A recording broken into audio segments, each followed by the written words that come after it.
Hello and welcome to race academy official. सत श्री अकाल साਰਿਆਂ ਨੂੰ ਨਮਸਤੇ ਆਦਾਬ। ਸੋ ਪੀਪੀਐਸਸੀ ਨੇ ਇੱਕ ਨੋਟਿਸ ਕੱਢਿਆ, ਨਾਇਬ ਤਹਿਸੀਲਦਾਰ ਦਾ ਪੇਪਰ ਜਿਹੜਾ ਪੋਸਟਪੋਨ ਹੋ ਚੁੱਕਿਆ ਹੈਗਾ।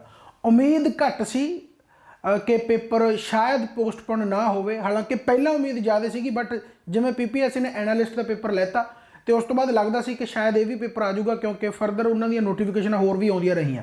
ਬਟ ਐਟ ਦਾ ਐਂਡ ਉਹਨਾਂ ਨੇ ਉਹੀ ਕੀਤਾ ਜਿਹਦਾ ਆਪਾਂ ਨੂੰ ਸ਼ੁਰੂ ਤੋਂ ਪਤਾ ਹੀ ਹੁੰਦਾ कि जिन्नियां भी, हालांकि पीपीएससी तो यह उम्मीद घट की जाती है, बट पीपीएससी ने भी यह कांड करना सीगा, पोस्टपोन करना सी, करता।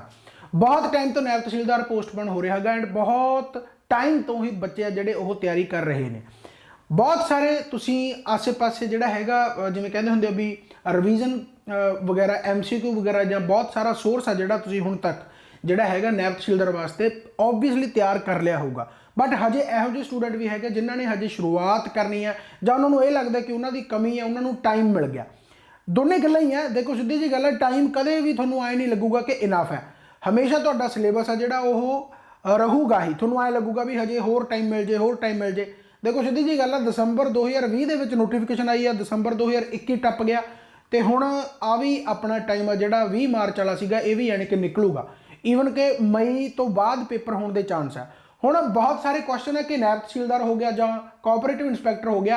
ਕੋਆਪਰੇਟਿਵ इंस्पैक्टर कितने अगले साल तक तो नहीं जाऊगा। देखो बहुत सिंपल जी गल है, बहुत सारे स्टूडेंट है जो टाइम टू टाइम कॉल वगैरह करते रहते हैं एंड टाइम टू टाइम उन्होंने एक ही जवाब जो मिलता है कि भाई इलैक्शन हैगियां सी, इलैक्शन करके पेपर पोस्टपोन होंदे रहे आ एंड हो सकता है कि हुण नवीं सरकार ही आके इसका जो भी नोटिफिकेशन फर्दर जो भी होणगे वो नवीं सरकार ते बहुत ज़्यादा डिपेंड करते हैं, राइट है।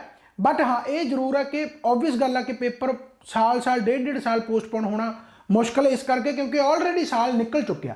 सो इन्ना ज़्यादा पोस्टपोन नहीं होगा एंड कोआपरेटिव इंस्पैक्टर ते नायब तहसीलदार का सिलेबस है जोड़ा वो सारा बिल्कुल एज इट इज़ सेम है, राइट। थोड़ा बहुत फर्क तुसीं कह सकते हो, बट बहुता ज़्यादा फर्क तुहानूं पेपर के लैवल के या पेपर के क्वेश्चन जो भी आउणगे उन्हां दे विच फर्क तुहानूं नहीं मिलूगा, राइट। सो देखो सीधी जी गल है, जेकर तुसीं सैड होना तो सैड हो लो, बट जे उस सैडनैस नाल जो भी तुहाडी तैयारी है ਉਹਦੇ ਵਿੱਚ ਵਾਧਾ ਹੋ ਰਿਹਾ ਤਾਂ ਵੈਰੀ ਗੁੱਡ, ਤੁਸੀਂ ਸੈਡ ਹੋ ਸਕਦੇ ਹੋ। ਪਰ ਮੇਰੇ ਅਕੋਰਡਿੰਗ ਇਹੀ ਹੈ ਕਿ ਜੇਕਰ ਤੁਹਾਡੀ ਤਿਆਰੀ ਪਹਿਲਾਂ ਹੋ ਚੁੱਕੀ ਸੀ ਤਾਂ ਉਹਦੀ ਰਿਵੀਜ਼ਨ ਹੋਰ ਜ਼ੋਰਾਂ ਸ਼ੋਰਾਂ ਤੇ ਕਰ ਸਕਦੇ ਹੋ। ਜੇਕਰ ਤੁਹਾਡੀ ਪਹਿਲਾਂ ਤਿਆਰੀ ਨਹੀਂ ਸੀ ਤਾਂ ਤਿਆਰੀ ਤੁਸੀਂ ਦੁਬਾਰਾ ਕਰ ਸਕਦੇ ਹੋ। ਤਾਂ ਮੈਂ ਐਕਚੁਅਲ ਦੇ ਵਿੱਚ ਇਹ ਲੈਕਚਰ ਅੱਜ ਆਉਣਾ ਨਹੀਂ ਸੀਗਾ ਕਿਉਂਕਿ ਨੋਟੀਫਿਕੇਸ਼ਨ ਆ ਗਿਆ, ਓਬਵੀਅਸ ਗੱਲ ਹੈ ਪੇਪਰ ਪੋਸਟਪੋਨ ਹੋ ਗਿਆ, ਤਾਂ ਮੈਨੂੰ ਇਹ ਵੀਡੀਓ ਪਾਉਣੀ ਪੈ ਗਈ। ਹਾਲਾਂਕਿ 1 ਮਾਰਚ ਬਹੁਤ ਸਾਰੇ ਸਟੂਡੈਂਟਾਂ ਨੂੰ ਪਤਾ ਹੋਊਗਾ ਜਿਨ੍ਹਾਂ ਨਾਲ ਮੇਰੀ ਗੱਲਬਾਤ ਹੁੰਦੀ ਰਹਿੰਦੀ ਹੈ, ਜਿਹੜੇ ਕਾਲ ਕਰਕੇ ਪੁੱਛ ਲੈਂਦੇ ਆ। 1 ਮਾਰਚ ਤੋਂ ਲੈ ਕੇ 20 ਮਾਰਚ तक यानी ਜਿਹੜਾ 20 ਦਿਨਾਂ ਦਾ, ਜਿਵੇਂ ਪਟਵਾਰੀ ਹੋ ਗਿਆ, ਐਕਸਾਈਜ਼ ਇੰਸਪੈਕਟਰ ਹੋ ਗਿਆ, ਜਾਂ ਬਹੁਤ ਸਾਰੇ ਪੇਪਰਾਂ ਤੋਂ ਪਹਿਲਾਂ ਮੈਂ 20 ਦਿਨ ਪਹਿਲਾਂ ਇੱਕ ਸੀਰੀਜ਼ ਚਲਾਉਣਾ ਹੁੰਦਾ ਜਿਹਨੂੰ ਆਪਾਂ ਰਿਵੀਜ਼ਨ ਸੀਰੀਜ਼ ਕਹਿੰਦੇ ਆ। ਉਹਦੇ ਵਿੱਚ ਕੁਝ ਥਿਓਰੈਟੀਕਲ ਪੋਰਸ਼ਨ ਵੀ ਹੁੰਦਾ, ਪ੍ਰੈਕਟਿਸ MCQ ਵੀ ਹੁੰਦੇ ਆ। ਤਾਂ ਉਹ ਮੈਂ ਟਾਰਗੇਟ 20 ਡੇਜ਼ ਦਾ ਲੈ ਕੇ ਅੱਜ ਵੀਡੀਓਜ਼ ਉਹ ਪਾਉਣ ਲੱਗਣੀਆਂ ਸੀ, ਜਿਹੜੀ ਕਿ ਆਲਰੇਡੀ ਵੀਡੀਓ ਓਬਵੀਅਸ ਤੁਹਾਨੂੰ ਜਿਹੜੀ ਕਿ ਮਿਲ ਜੂਗੀ ਸ਼ਾਮ ਤੱਕ, ਤੇ ਉਹ ਪ੍ਰੈਕਟਿਸ ਵੀਡੀਓ ਹੁਣ ਵੀ ਆਊਗੀ। ਹਾਲਾਂਕਿ ਉਹ ਪਤਾ ਨਹੀਂ ਸੀਗਾ ਕਿ ਚਲੋ ਪੇਪਰ ਪੋਸਟਪੋਨ ਹੋਣਾਗਾ, ਹੁਣ ਤਾਂ ਪੇਪਰ ਪੋਸਟਪੋਨ ਹੋ ਗਿਆ। बट मेरे कहने का मतलब की है कि जेकर तुहाडी तैयारी हो चुकी है तो तुसीं रिवीजन यानी कि जिहड़े हैगे आ ओह क्लासां लाउणियां ने। उहदे विच है कि MCQ प्रैक्टिस है, यानी कि उहदे विच MCQ कीते जाणगे, चाहे फिर वो साइंस एंड टैक नूं लैके, चाहे इन्वायरमेंट नूं लैके, चाहे हिस्टरी नूं लैके, चाहे पॉलिटी नूं लैके, चाहे किसी चीज़ नूं लैके। देखो जे तां जिंदगी नूं बनाउणा मजाक, जद सरकार तां जिंदगी नूं मजाक बना ही रही है। ओबवियसली बहुत सारी ऑर्गेनाइजेशनां जिहड़ियां कि इहदे विच काम करदियां सारियां जिंदगी नाल मजाक अपने नाल कर रही हैं। पर जे तुसी सीरीयस हो तो तुसी इस चीज़ नूं ना सोचो कि पेपर डिले हो रहा, साडी जिंदगी निकल चुकी है या कुछ भी है। तुसी ये सोचो भी जदों भी पेपर आऊगा मैं उस पेपर नूं क्लीयर कर लेना, मेरी तैयारी फुल होनी चाहिए है। हुण ओह किहड़े सोर्स है, किहड़ियां चीज़ां जिहड़ियां तुसी कर सकते हो किसी भी पेपर नूं क्रैक करने वास्ते, चाहे फिर वो नायब तहसीलदार है, चाहे कोआपरेटिव इंस्पैक्टर, चाहे इस तो बाद जिहड़े भी एग्जाम आउणगे। मेरा मतलब कहने का यह है कि तैयारी हमेशा एक बारी होंदी है, तैयारी वार वार नहीं होंदी। उस तो बाद सिर्फ रिवीजन होनी चाहिए है, प्रैक्टिस MCQ। अज तो आप 21 दिनों का टारगेट लेने कि इस मार्च के 21 लैक्चर आउणगे जिहड़े रिवीजन बेसिस ते होणगे, प्रैक्टिस MCQ ते होणगे। हुण पेपर होवे ना होवे ओबवियस गल है, पेपर की नोटिफिकेशन तो 20 मार्च तो बाद ही आउणी है जां उस तो बाद आऊगी मई तक, तो उन्होंने कह ही दिता कि पोस्टपोन है, राइट है। बट तुसीं रिवीजन करनी नहीं छड्डणी। ਤੁਹਾਡੀ ਤਾਂ ਤਿਆਰੀ 20 ਮਾਰਚ ਦੇ ਅਕੋਰਡਿੰਗ ਸੀ ਨਾ, ਤਾਂ ਤੁਸੀਂ ਇਹ ਮੰਨੋ ਕਿ 20 ਮਾਰਚ ਨੂੰ ਪੇਪਰ ਆ, ਤੁਸੀਂ ਉਸੇ ਤਰੀਕੇ ਦੇ ਨਾਲ ਹੀ ਜਿਹੜੀ ਹੈਗੀ ਰਿਵੀਜ਼ਨ ਕਰਨੀ ਆ। ਤੇ ਨਾਲ ਹੁਣ ਜਿਹੜੀਆਂ ਐਕਸਟਰਾ ਚੀਜ਼ਾਂ ਮੈਂ ਦੱਸ ਕੇ ਜਾਊਂਗਾ ਤੁਸੀਂ ਉਹ ਕਰ ਸਕਦੇ ਹੋ। ਤੇ ਜਿਹੜੇ ਬੱਚੇ ਬਿਲਕੁਲ ਹੀ ਨਵੇਂ ਆ, ਜਿਹੜੇ ਬੱਚੇ ਪਹਿਲੀ ਵਾਰ ਮੇਰੀ ਸ਼ਕਲ ਦੇਖ ਰਹੇ ਆ, ਮੇਰਾ ਫੇਸ ਦੇਖ ਰਹੇ ਆ, ਪਹਿਲੀ ਵਾਰੀ ਇਸ ਲੈਕਚਰ ਨੂੰ ਸੁਣ ਰਹੇ ਆ, ਤਾਂ ਉਹਨਾਂ ਵਾਸਤੇ ਵੀ ਕੁਝ ਚੀਜ਼ਾਂ ਮੈਂ ਦੱਸ ਕੇ ਜਾਊਂਗਾ। ਜਿਹੜੇ ਆਲਰੇਡੀ ਬਹੁਤ ਸਾਰੇ ਸਟੂਡੈਂਟ ਜੁੜੇ ਹੋਏ ਆ ਉਹਨਾਂ ਨੂੰ ਤਾਂ ਗੱਲਾਂ ਬਾਤਾਂ ਦਾ ਜ਼ਿਆਦਾ ਪਤਾ ਹੀ ਹੁੰਦਾ ਵੀ ਕਿੱਥੋਂ ਕੀ ਪੜ੍ਹਨਾ, ਕਿਵੇਂ ਗੱਲਬਾਤ ਆ, ਕਿਉਂਕਿ ਬਹੁਤ ਵਾਰੀ ਮੈਂ ਦੱਸ ਚੁੱਕਿਆ, ਰਾਈਟ। ਤਾਂ 1 ਮਾਰਚ 2022 ਅੱਜ ਤੋਂ ਆਪਾਂ ਕੀ ਸਟਾਰਟ ਕਰਨਾ ਗਾ। ਇਹਦੇ ਵਿੱਚ ਬਹੁਤ ਸਾਰੇ ਬੱਚਿਆਂ ਨੇ ਜਿਹੜਾ ਹੈਗਾ ਹਿੱਸਾ ਲੈਣਾ ਗਾ, ਠੀਕ ਹੈ। ਕਾਰਨ ਕੀ ਆ ਕਿ ਜੇਕਰ ਤੁਸੀਂ ਇਹ ਚੀਜ਼ ਦੇਖ ਲਓਗੇ ਤਾਂ ਤੁਹਾਡੀ ਤਿਆਰੀ ਇੱਕਦਮ ਐਂ ਕਹ ਲਓ ਵੀ ਬੂਸਟ ਹੋ ਜਾਣੀ ਹੈ। ਜੇਕਰ ਤੁਹਾਡੀ ਸਲੋ ਚੱਲ ਰਹੀ ਹੈ ਤਾਂ ਇੱਕ ਤਾਂ ਜਿਹੜੀ ਅੱਜ ਤੋਂ ਕਲਾਸਾਂ ਤੁਹਾਡੀਆਂ ਰਿਵੀਜ਼ਨ ਕਲਾਸਿਸ ਲੱਗਣੀਆਂ, ਰਿਵੀਜ਼ਨ ਕਲਾਸਿਸ ਕਹਿ ਲਓ ਜਾਂ ਫਿਰ ਇਹਨੂੰ ਕਹਿ ਲਓ ਪ੍ਰੈਕਟਿਸ MCQ ਸੈਸ਼ਨ, ਰਾਈਟ। ਹੁਣ ਇਹ ਡੇਲੀ ਲੱਗਣਗੇ, ਯਾਨੀ ਇਹ ਪਹਿਲਾਂ ਵੀ ਲੱਗਣੇ ਹੀ ਸੀ ਕਿਉਂਕਿ 20 ਮਾਰਚ ਨੂੰ ਪੇਪਰ ਹੋਣਾ ਸੀ, ਉਸ ਬੇਸਿਸ ਤੇ ਮੈਂ ਤਿਆਰ ਕੀਤੇ ਸੀਗੇ। ਬਟ ਹੁਣ ਚਲੋ ਪੇਪਰ ਭਾਵੇਂ ਪੋਸਟਪੋਨ ਹੋ ਗਏ, ਬਟ ਇਹ ਜਿਹੜੇ ਪ੍ਰੈਕਟਿਸ MCQ ਦੇ ਕਲਾਸਾਂ ਗੀਆਂ ਇਹ YouTube ਤੇ ਹੀ ਆਉਣਗੀਆਂ, ਫ੍ਰੀ ਆਫ ਕਾਸਟ ਹੈ। ਜਿਵੇਂ ਹਰ ਪੇਪਰ ਤੋਂ ਪਹਿਲਾਂ ਪ੍ਰੋਵੀਜ਼ਨ ਕਰਦੇ ਹੋਵੇਂ ਉਸੇ ਤਰੀਕੇ ਦੇ ਨਾਲ ਇਹ ਪ੍ਰੈਕਟਿਸ MCQ ਦੇ ਨਾਲ ਜਿੰਨੀਆਂ ਵੀ ਐਕਸਪਲੇਨੇਸ਼ਨਸ ਹੋਣਗੀਆਂ ਉਹ ਸਾਰੀਆਂ ਤੁਸੀਂ ਕਰਨੀਆਂ ਤਾਂ ਕਿ ਇੱਕ ਕੁਐਸਚਨ ਤੋਂ 2-3 ਕੁਐਸਚਨ ਨਿਕਲ ਸਕਣ ਤੇ ਉਹਨਾਂ ਨੂੰ ਆਪਾਂ ਸੋਲਵ ਕਰ ਸਕੀਏ, ਰਾਈਟ। PPSC ਐਨਾਲਿਸਟ ਉਹਦੀ ਮੈਂ ਐਨਾਲਿਸਿਸ ਕਰਨਾ ਚਾਹੁੰਦਾ ਸੀ ਇੱਕ ਅਲੱਗ ਵੀਡੀਓ ਤੇ, ਬਟ ਚਲੋ ਟਾਈਮ ਦੀ ਕਮੀ ਹੁੰਦੀ ਆ।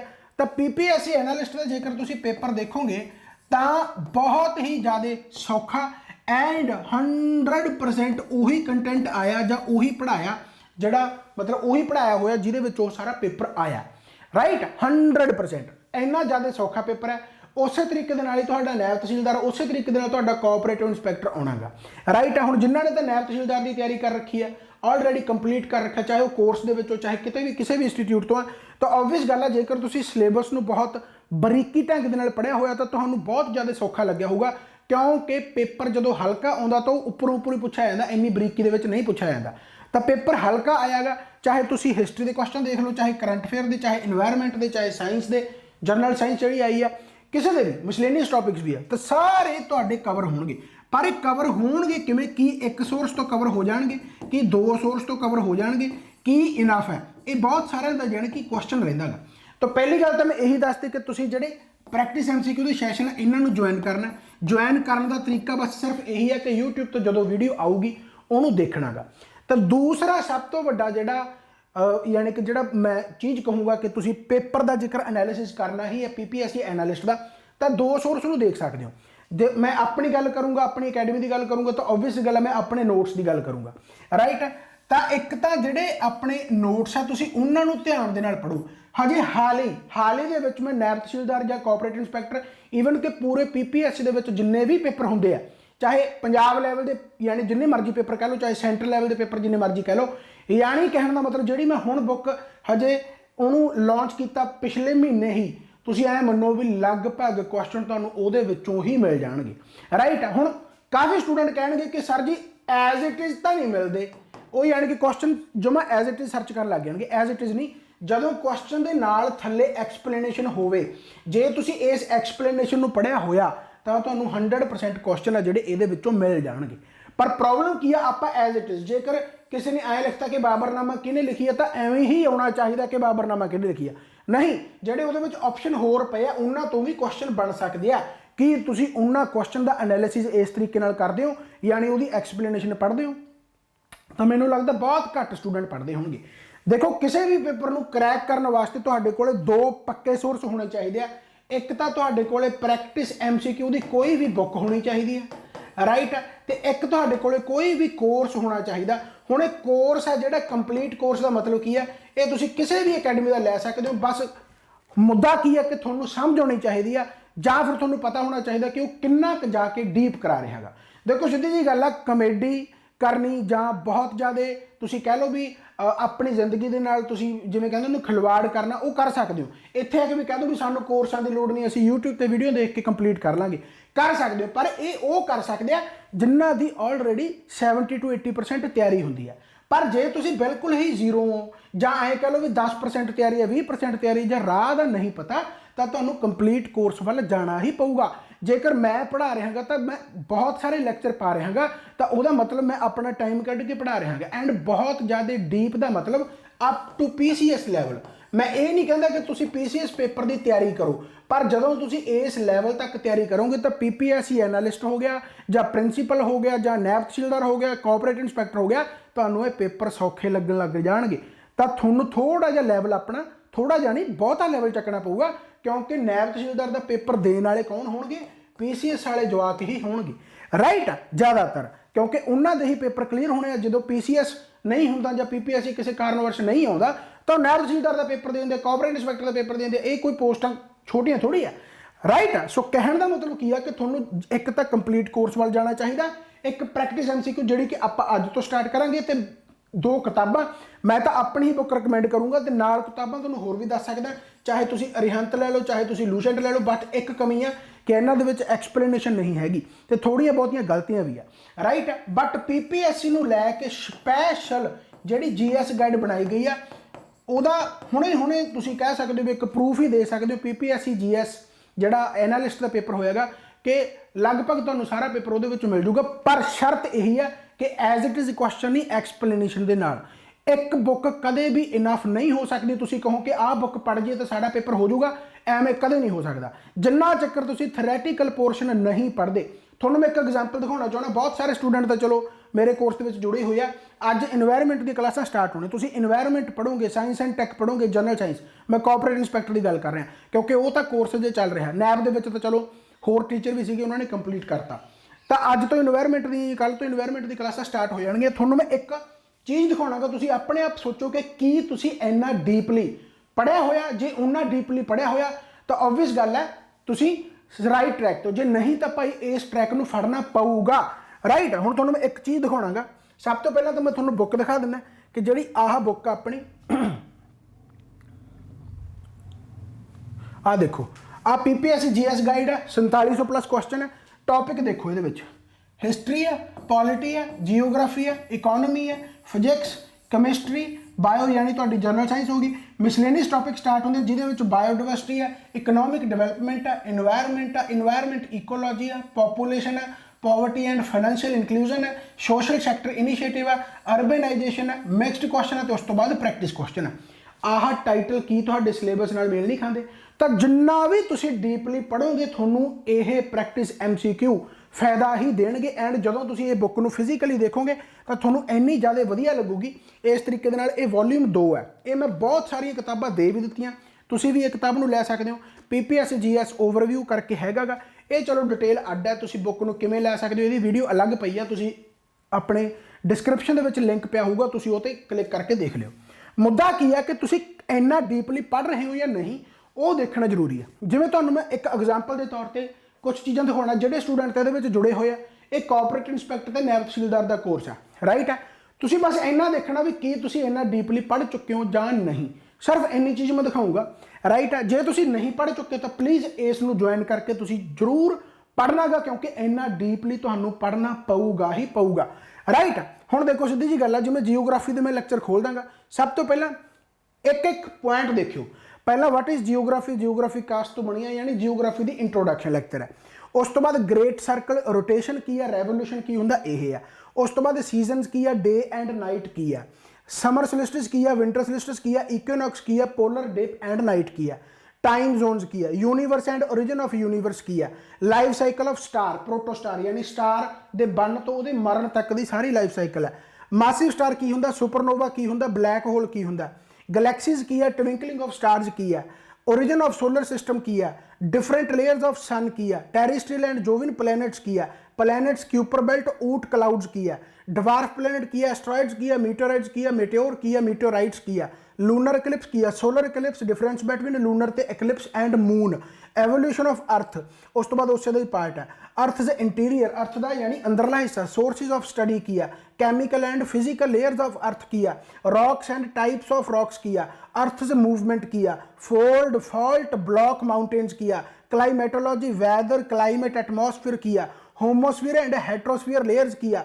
ट्रोपोस्फीयर स्ट्रेटोस्फीयर मीसोस्फीयर लेयर्स किया, थर्मोस्फीयर एंड एक्सोस्फीयर लेयर्स किया, विंड एंड इट्स टाइप किया।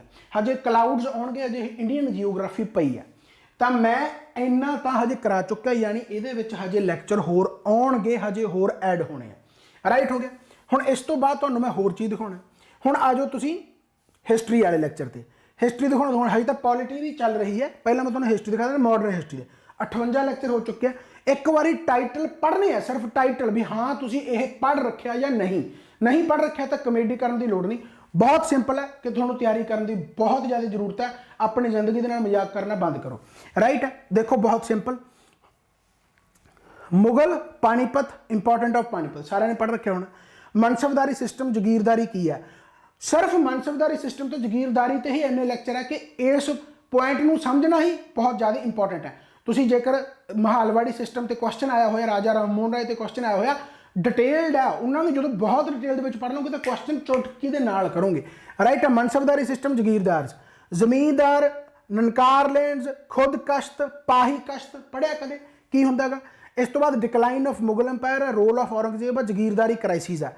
इजारदारी सिस्टम की है, ijaradari system, crisis of personality, Sayyid brothers बारे, उस तो बाद attacks on Mughals, decline of Maratha, third battle of Panipat, Maratha empire, Mysore, Hyder Ali, Tipu Sultan, Rajput, Jat, Sikh.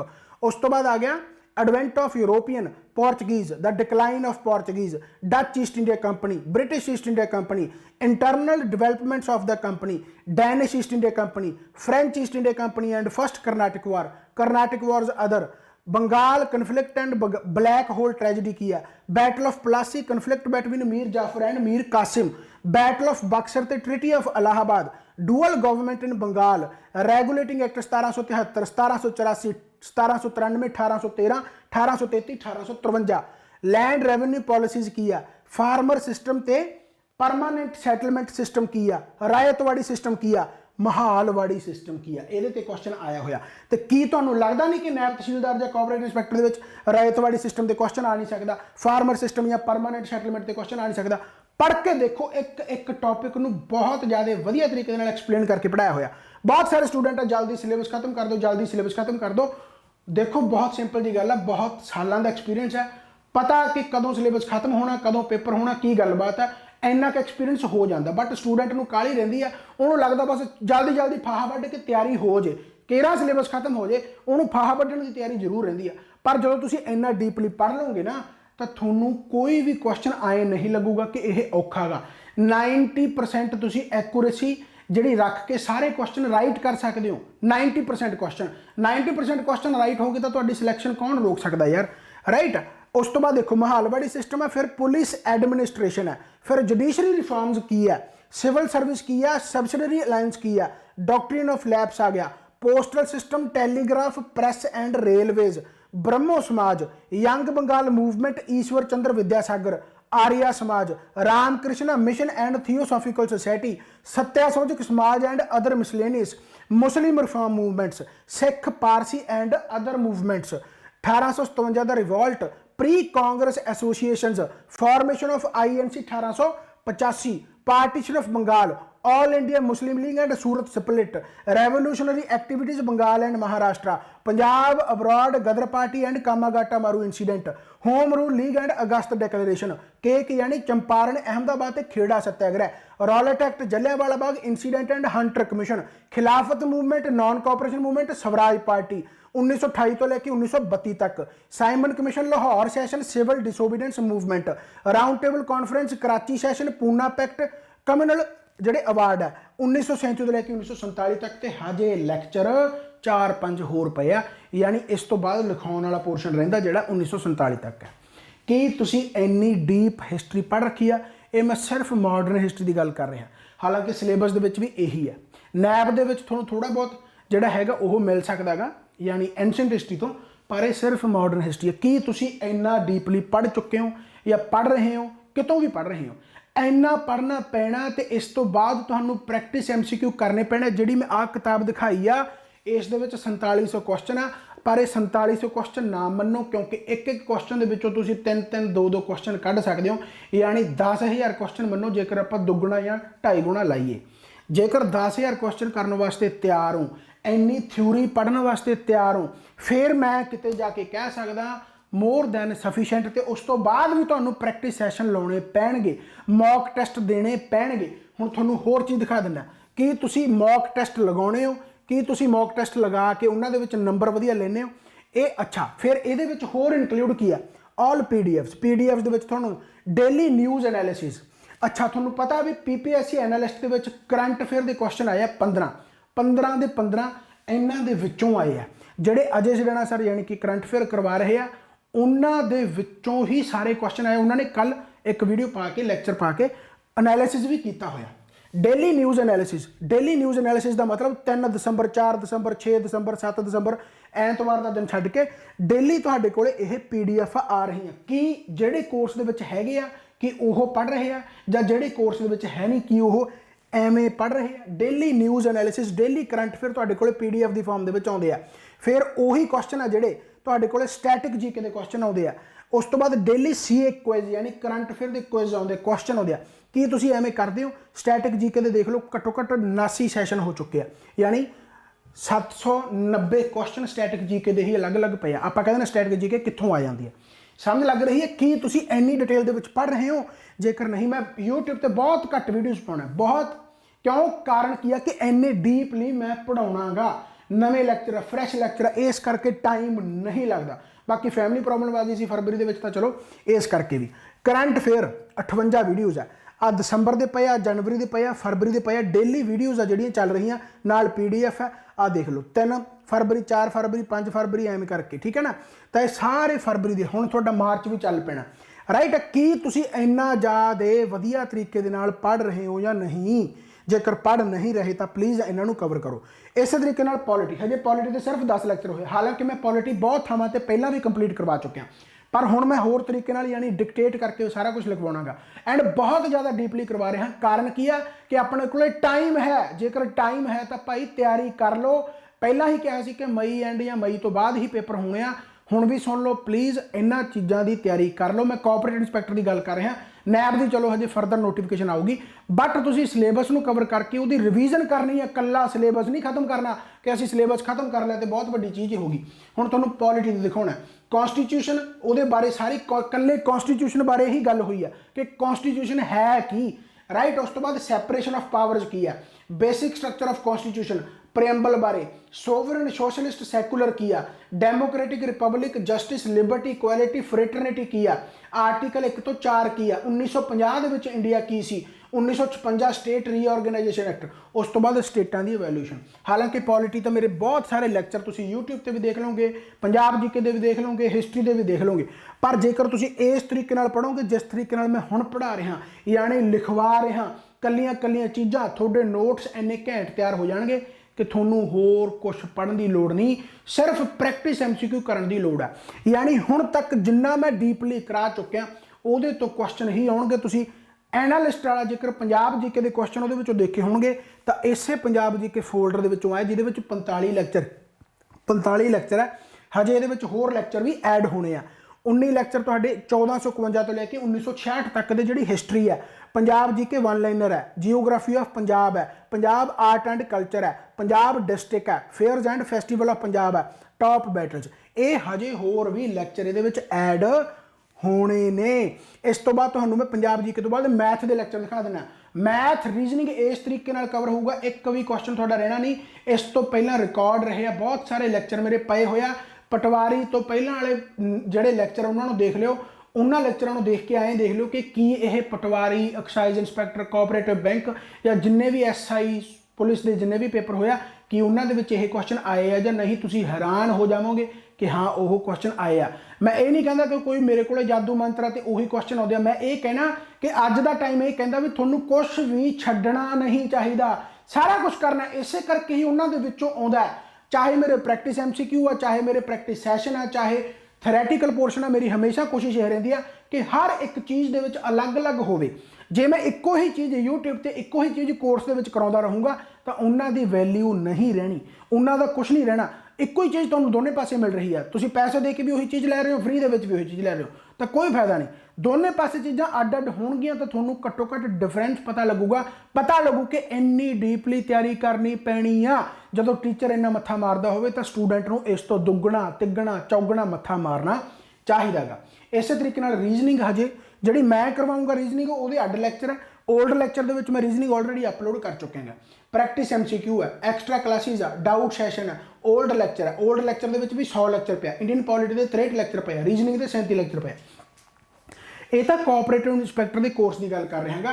But ਜੇ ਤੁਸੀਂ ਨੈਬ ਵਾਲਾ ਦੇਖੋਗੇ ਤਾਂ ਨੈਬ ਵਾਲਾ ਤਾਂ ਬਹੁਤ ਪੁਰਾਣਾ, ਇਹਦੇ ਵਿੱਚ ਤਾਂ ਇਨਵਾਇਰਨਮੈਂਟ ਵੀ ਕਵਰ ਹੈ, ਜਨਰਲ ਸਾਇੰਸ ਵੀ ਕਵਰ ਹੈ, ਤੁਸੀਂ ਇਹ ਵੀ ਕਰ ਸਕਦੇ ਹੋ। ਪਰ ਜੇ ਮੇਰੇ ਤੋਂ ਕਰਨਾ ਚਾਹੁੰਦੇ ਤਾਂ ਓਬਵੀਅਸ ਗੱਲ ਹੈ ਤੁਹਾਨੂੰ ਨਵੇਂ ਲੈਕਚਰਾਂ ਦੇ ਵਿੱਚ ਜਾਣਾ ਪਊ। ਆਹ ਨਿਊ ਲੈਕਚਰ ਸਾਰੇ ਹੀ ਮੇਰੇ ਆ, ਸਾਰੇ ਸਬਜੈਕਟ ਦੇ ਵਿੱਚ ਦੁਬਾਰਾ ਤੋਂ ਹੈ। ਜਿਵੇਂ ਕਿ ਆ ਜਿਹੜੇ ਤੁਹਾਨੂੰ ਮੈਂ ਪਹਿਲਾਂ ਦਿਖਾਤੇ geography polity modern history right ਆ। ਜੇਕਰ ਤੁਸੀਂ ਪੁਰਾਣੇ ਦੇਖੋਗੇ ਤਾਂ ਇੰਡੀਅਨ ਪੋਲਿਟੀ ਹੋ ਗਿਆ, ਇਹ 63 ਲੈਕਚਰ ਆ ਪੂਰੀ ਕੰਪਲੀਟ ਆ। ਪੰਜਾਬ ਜੀਕੇ ਦੇ ਵਿੱਚ 61 ਲੈਕਚਰ ਆ ਪੂਰੀ ਕੰਪਲੀਟ ਆ। ਰੀਜ਼ਨਿੰਗ ਦੇ 37 ਲੈਕਚਰ ਆ, ਹਿਸਟਰੀ ਦੇ 37 ਲੈਕਚਰ ਆ, ਇਕਨੋਮਿਕਸ ਦੇ 13 ਗੇ, ਐਵਰੀਡੇ ਸਾਇੰਸ ਦੇ 43 ਲੈਕਚਰ ਆ, ਇਨਵਾਇਰਨਮੈਂਟ ਦੇ 10 ਲੈਕਚਰ ਆ, ਟੈਕਸੇਸ਼ਨ ਦੇ 18 ਲੈਕਚਰ ਆ, ਕੰਪਲੀਟ ਮੈਥ 144 ਹੈ, ਨੈਬ ਤਹਿਸੀਲਦਾਰ ਦੇ ਪ੍ਰੈਕਟਿਸ MCQ। ਅੱਛਾ ਟੈਸਟ ਵੀ ਇਹਦੇ ਵਿੱਚ ਐਡ ਨੇ, ਟੈਸਟ ਵੀ ਇਹਦੇ ਵਿੱਚ ਐਡ ਨੇ MCQ। ਤੁਹਾਨੂੰ ਮੈਂ ਦਿਖਾਵਾਂ ਇੱਕ ਮਿੰਟ, ਤੁਹਾਨੂੰ ਮੈਂ ਜੇ ਮੌਕ ਟੈਸਟ ਦਿਖਾਵਾਂ ਤਾਂ ਮੌਕ ਟੈਸਟ ਲਏ ਹੋਏ ਨੇ ਕੋਆਪਰੇਟਿਵ ਇੰਸਪੈਕਟਰ ਨੈਬ ਤਹਿਸੀਲਦਾਰ ਦਾ। ਦੇਖੋ ਸੈਕੰਡ ਹੈ, ਥਰਡ ਹੈ, ਹਜੇ ਮੌਕ ਟੈਸਟ ਹੋਰ ਵੀ ਹੋਣਗੇ। ਜੇ ਮੈਂ ਇਹਦੇ ਵਿੱਚ ਦਿਖਾਵਾਂ ਤਾਂ ਇਹਦੇ ਵਿੱਚ ਵੀ ਬੱਚੇ ਆ ਜਿਹੜੇ ਉਹ ਯਾਨੀ ਕਿ ਪਾਰਟਿਸਿਪੇਟ ਕਰਦੇ ਆ ਰਾਈਟ। ਪ੍ਰਵਿਊ ਕਰਕੇ ਜੇ ਮੈਂ ਦਿਖਾਵਾਂ ਤਾਂ ਇਹੋ ਜਿਹੇ ਕੁਐਸਚਨ ਆ ਜਿਹੜੇ ਤੁਹਾਨੂੰ ਪੇਪਰਾਂ ਦੇ ਵਿੱਚ ਆਉਣਗੇ ਰਾਈਟ ਹੈ। ਸਾਰੇ ਕੁਐਸਚਨ ਤੁਹਾਨੂੰ ਦੇਖਣ ਨੂੰ ਮਿਲਣਗੇ ਇਹਦੇ ਵਿੱਚ ਰਾਈਟ ਹੋ ਗਿਆ।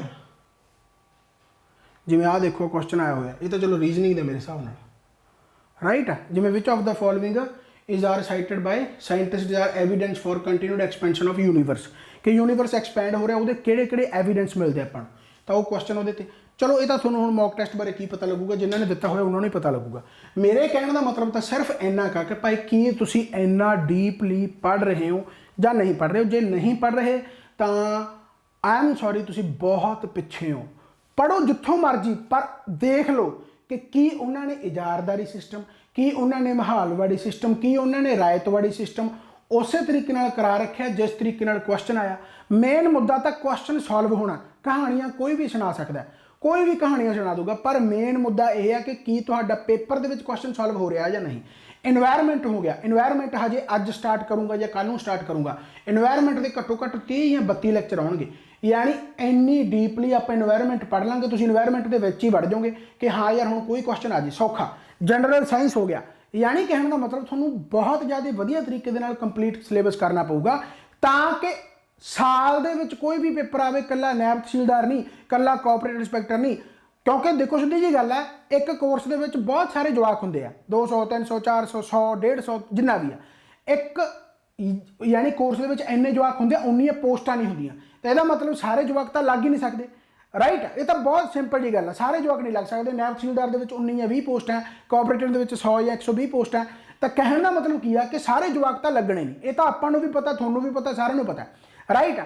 ਤਾਂ ਮੇਰੇ ਕਹਿਣ ਦਾ ਮਤਲਬ ਇਹ ਹੈ ਕਿ ਜਦੋਂ ਤੁਸੀਂ ਤਿਆਰੀ ਕਰਦੇ ਹੋ ਨਾ, ਤਾਂ ਤੁਸੀਂ ਇਹ ਸੋਚਿਆ ਕਰੋ ਕਿ ਮੇਰਾ ਬਸ ਇਸ ਤੋਂ ਬਾਅਦ ਜਿਹੜਾ ਮਰਜ਼ੀ ਪੇਪਰ ਆ ਜੇ, ਮੇਰੀ ਸਿਲੇਬਸ ਕੰਪਲੀਟ ਇੱਕ ਵਾਰੀ ਹੋ ਗਿਆ, ਉਹਦੀ ਰਿਵੀਜ਼ਨ ਹੋ ਗਈ, ਮੇਰਾ ਕੋਈ ਨਾ ਕੋਈ ਪੇਪਰ ਕਰੈਕ ਪੱਕਾ ਹੋਊਗਾ। ਇਹ ਮੈਂ ਵੀ ਗਾਰੰਟੀ ਦਿੰਦਾ ਕਿ ਜੇਕਰ ਤੁਸੀਂ ਆ PPSC GS ਗਾਈਡ ਤੇ ਕੋਰਸ ਇਹਨਾਂ ਦੋਨਾਂ ਨੂੰ ਮਿਲਾ ਕੇ ਜੇਕਰ ਤੁਸੀਂ ਕਰ ਲਓਗੇ ਐਂਡ ਮੌਕ ਟੈਸਟ ਲਗਾ ਲਓਗੇ, ਪ੍ਰੈਕਟਿਸ MCQ ਲਗਾ ਲਓਗੇ, ਕੋਈ ਮਾਂ ਦਾ ਪੁੱਤ ਤੁਹਾਨੂੰ ਯਾਨੀ ਕਿ ਰੋਕ ਨਹੀਂ ਸਕਦਾ। ਕੋਈ ਮਾਈ ਦਾ ਲਾਲ ਨਹੀਂ ਰੋਕ ਸਕਦਾ ਪੇਪਰ ਕਰੈਕ ਕਰਨ ਤੋਂ। ਕੋਈ ਵੀ ਪੇਪਰ ਕਰੈਕ ਹੋ ਜੇ, ਕੋਈ ਵੀ। ਦੇਖੋ ਸਿੱਧੀ ਜੀ ਗੱਲ ਹੈ, ਕਿਸਮਤ ਦਾ ਰੋਲ ਵੀ ਬਹੁਤ ਵਧੀਆ ਹੁੰਦਾ ਰਾਈਟ ਆ। ਚਾਹੇ ਤੁਹਾਡਾ ਕੋਆਪਰੇਟਿਵ ਆ, ਚਾਹੇ ਨੈਬ ਤਹਿਸੀਲਦਾਰ ਆ, ਚਾਹੇ ਪੰਚਾਇਤ ਸੈਕਟਰੀਏਟ ਆ, ਚਾਹੇ ਇਸ ਤੋਂ ਬਾਅਦ ਹੋਰ ਬਹੁਤ ਸਾਰੇ ਪੇਪਰ ਆਉਣਗੇ, ਪੇਪਰ ਕਰੈਕ ਹੋਣਾ ਜ਼ਰੂਰੀ ਹੈ। ਇੱਕ ਵਾਰੀ ਅੜ ਗਏ, ਉਸ ਤੋਂ ਬਾਅਦ ਹੋਰ ਤਿਆਰੀਆਂ ਕਰਕੇ ਆਪਾਂ ਵਧੀਆ ਸਟੈਂਡ ਤੇ ਪਹੁੰਚ ਸਕਦੇ ਹਾਂ। ਇੱਕ ਵਾਰੀ ਅੜਨਾ ਜ਼ਰੂਰੀ ਹੈ। ਸੋ ਆਪਣਾ ਮਿਥ ਲਓ ਕਿ ਪੇਪਰ ਚਾਹੇ ਪੋਸਟਪੋਨ ਹੋ ਗਿਆ, ਅਸੀਂ ਸੈਡ ਨਹੀਂ ਹੋਣਾ। ਐਡਾ ਵੱਡਾ ਲੈਕਚਰ ਮੈਂ ਤੁਹਾਨੂੰ ਤਾਂ ਹੀ ਦਿੱਤਾ, ਤੁਹਾਨੂੰ ਬੋਰ ਨਹੀਂ ਕੀਤਾ, ਤੁਹਾਨੂੰ ਸਿਰਫ ਦੱਸਿਆ ਕਿ ਤੁਸੀਂ ਸਹੀ ਟਰੈਕ ਤੇ ਹੋ ਜਾਂ ਗਲਤ ਟਰੈਕ ਤੇ ਹੋ। ਬਹੁਤ ਟਾਈਮ ਬਾਅਦ ਮੈਂ YouTube ਤੇ ਆਇਆਗਾ ਐਂਡ ਕੋਈ ਚੱਕਰ ਨਹੀਂ, ਇਹ ਹੁੰਦਾ ਰਹਿੰਦਾਗਾ। ਬਟ ਪਲੀਜ਼ ਆਪਣੇ ਮਾਈਂਡ ਨੂੰ ਇੰਨਾ ਜ਼ਿਆਦਾ ਸਟਰੋਂਗ ਕਰ ਲਓ ਕਿ ਤੁਸੀਂ ਤਿਆਰੀ ਸ਼ੁਰੂ ਤੋਂ ਕਰਨੀ ਆ, ਐਂਡ ਤੋਂ ਕਰਨੀ ਆ, ਵਿਚਾਲੋਂ ਕਰਨੀ ਆ, ਇਹ ਤੁਸੀਂ ਆਪਣੇ ਆਪ ਦੇਖ ਸਕਦੇ ਹੋ ਰਾਈਟ। ਤੁਹਾਨੂੰ ਸਾਰਾ ਕੰਟੈਂਟ ਹੈ ਜਿਹੜਾ ਮੈਂ ਤੁਹਾਨੂੰ ਦੱਸਤਾ, ਹੋਰ ਕੁਝ ਵੀ ਫੋਲੋ ਕਰਨ ਦੀ ਲੋੜ ਨਹੀਂ, ਸਿਰਫ ਨੋਟਸ ਐਂਡ ਪ੍ਰੈਕਟਿਸ MCQ ਜਿੰਨਾ ਮੇਰਾ ਕਰਾਇਆ ਹੋਇਆ ਇਹਨਾਂ ਦੇ ਵਿੱਚੋਂ ਹੀ ਸਾਰਾ ਕੁਝ ਆਊਗਾ। And daily current affair, daily strategy K daily PDF ਉਹਨਾਂ ਨੂੰ ਜ਼ਰੂਰ ਕਰਨਾ ਜਿਹੜੇ ਬੱਚੇ ਕੋਰਸ ਦੇ ਵਿੱਚ ਹੈਗੇ ਆ, ਜਾਂ ਜਿਹੜੇ ਕੋਰਸ ਦੇ ਵਿੱਚ ਨਹੀਂ ਹੈਗੇ ਉਹ ਜਲਦੀ ਜੁਆਇਨ ਕਰ ਲਓ। ਡਿਸਕ੍ਰਿਪਸ਼ਨ ਦੇ ਵਿੱਚ ਲਿੰਕ ਪਿਆਗਾ, ਡਿਸਕ੍ਰਿਪਸ਼ਨ ਦੇ ਵਿੱਚ ਲਿੰਕ ਤੁਹਾਡੀ ਕਲਿੱਕ ਕਰਕੇ ਐਪਲੀਕੇਸ਼ਨ ਰੇਸ ਅਕੈਡਮੀ ਅਫੀਸ਼ੀਅਲ ਦੀ ਇੰਸਟਾਲ ਕਰਨੀ ਆ। ਸਾਰਾ ਕੁਝ ਤੁਹਾਨੂੰ ਇੱਥੇ ਮਿਲ ਜੂਗਾ। ਜੇਕਰ ਤੁਸੀਂ ਇਹ ਬੁੱਕ ਨੂੰ ਆਰਡਰ ਕਰਨਾ ਚਾਹੁੰਦੇ ਹੋ ਤਾਂ ਕਮੈਂਟ ਬਾਕਸ ਦੇ ਵਿੱਚ ਵੀ ਤੁਸੀਂ ਕਮੈਂਟ ਕਰ ਸਕਦੇ ਹੋ, ਨਹੀਂ ਤੁਹਾਨੂੰ ਲਿੰਕ ਡਿਸਕ੍ਰਿਪਸ਼ਨ ਦੇ ਵਿੱਚ ਮਿਲ ਜੂਗਾ, ਤੁਹਾਨੂੰ ਸਾਰੀ ਡਿਟੇਲ ਉੱਥੇ ਮਿਲ ਜੂਗੀ। Thank you very much. ਬਾਬਾ ਮਿਹਰ ਕਰੇ, ਚੜ੍ਹਦੀ ਕਲਾ ਚ ਇਸੇ ਤਰੀਕੇ ਨਾਲ ਪੜ੍ਹਦੇ ਰਹੋ ਤੇ ਆਪਾਂ ਹੋਰ ਨਵੀਂ ਵੀਡੀਓਜ਼ ਨਾਲ ਮਿਲਦੇ ਰਹਾਂਗੇ ਇਸੇ ਤਰੀਕੇ ਦੇ ਨਾਲ। Bye bye, take care.